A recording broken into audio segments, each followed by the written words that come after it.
Carsen Webb, who was 16 years old at the time, had dreams that were even more expansive than the Blue Ridge Mountains that framed his world. He was living in Granite Falls, North Carolina, where the rolling hills hummed with the calm cadence of people living in tiny towns. At the time, the year was 2025, and the 23rd season of American Idol was making its way across the country, providing a platform for voices that were courageous enough to pursue the spotlight. Carsen was prepared to take his shot, and he was ready to do it with his contagious smile and a sparkle in his eye that might outshine a sunrise in the Carolinas. His audition, which consisted of a sassy and heartfelt performance of Teddy Swims' Lose Control, would not only earn him a golden ticket, but it would also have the judges, Carrie Underwood, Luke Bryan, and Lionel Richie, clamoring for more, with Luke Bryan even jokingly demanding to take him as his own.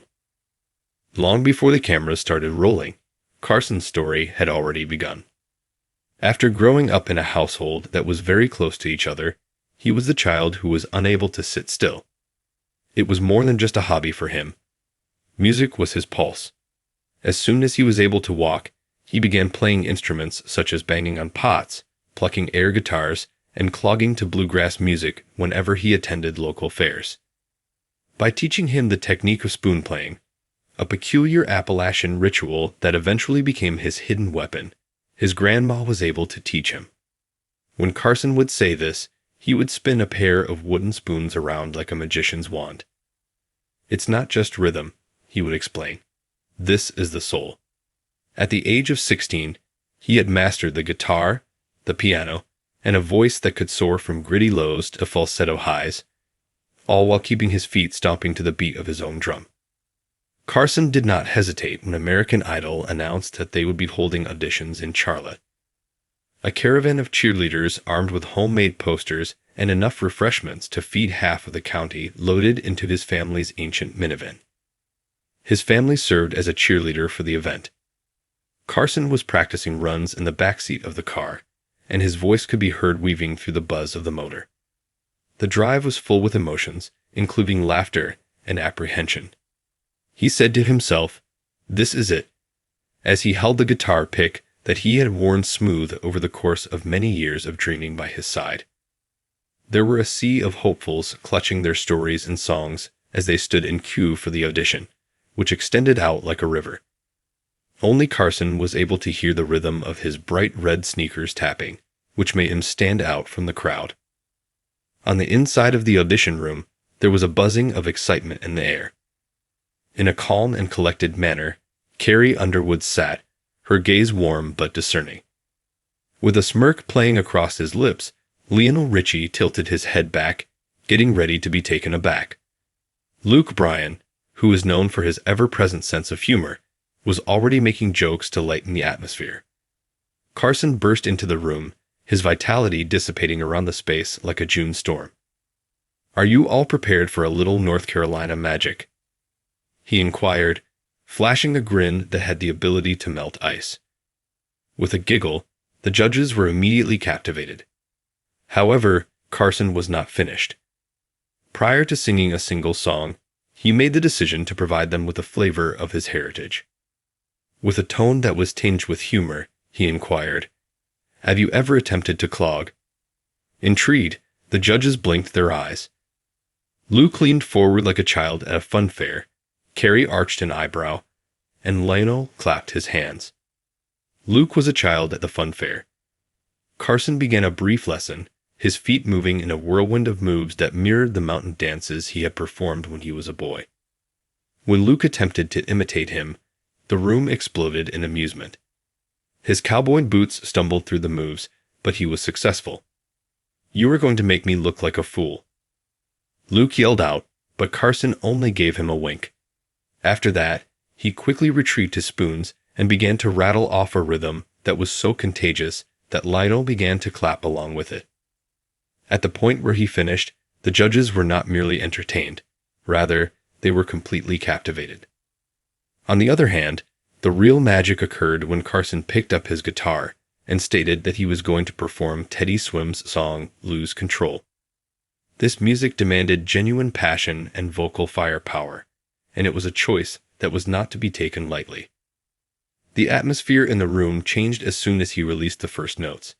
The depth and timbre of his voice gave the impression that he was seductive, and each syllable was oozing with want. The chorus was so powerful that it was like a dam breaking. The high notes he played were crystal clear and penetrating, and then they subsided into a raspy sound that sent shivers down people's spines. Every movement he made was a demonstration of the melody that was residing within him.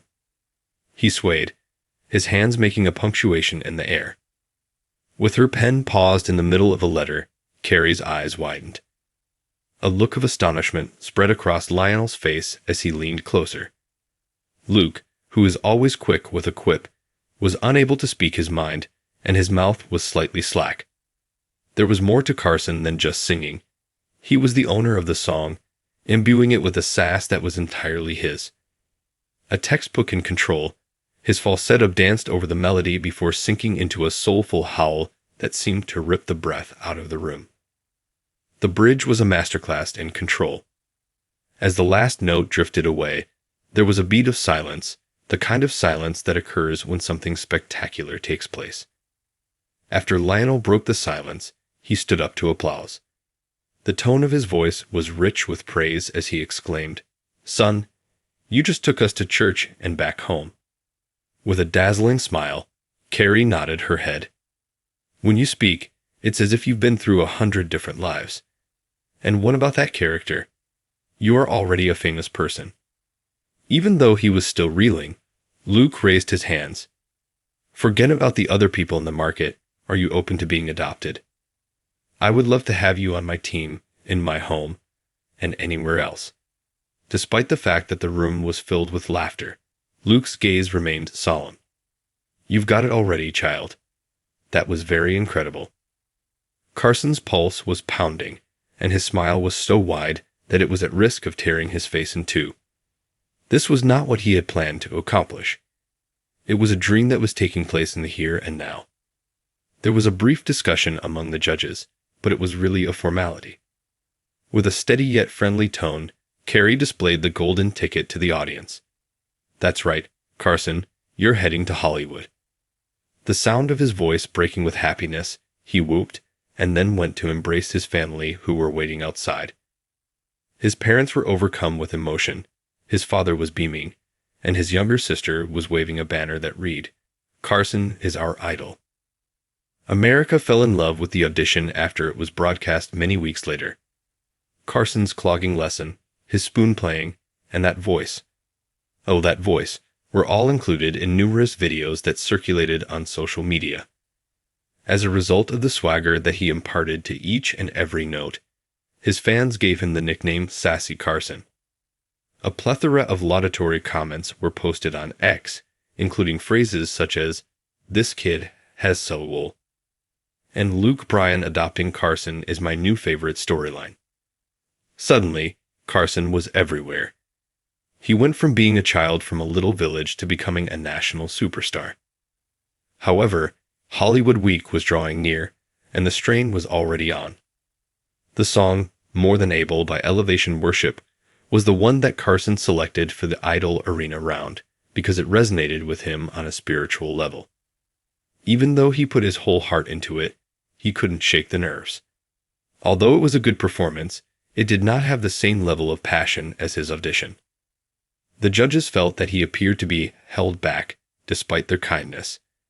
It was not Carsen's name that was yelled out when the cuts were made. It was sooner than he had planned that his voyage would come to an end, but he went with his head held high and a promise to continue singing. When Carsen arrived back in Granite Falls, he did not slow down. Despite the fact that nobody was looking, he continued to clog while playing local gigs, writing songs about love and mountains, and playing music. As a reminder that he had already touched the stars once and had the potential to do so again, his golden ticket was framed and displayed in his room. The words of Luke Bryan repeatedly reverberated in his head. "You've got it, kid."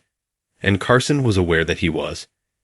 Indeed, the world had not seen the last of him by any stretch of the imagination. In the year 2025, Carsen Webb's audition for the show Lose Control was more than just a performance. The statement was a proclamation, a sassy and passionate pledge that a young man from North Carolina had the potential to illuminate the entire globe, one note at a time.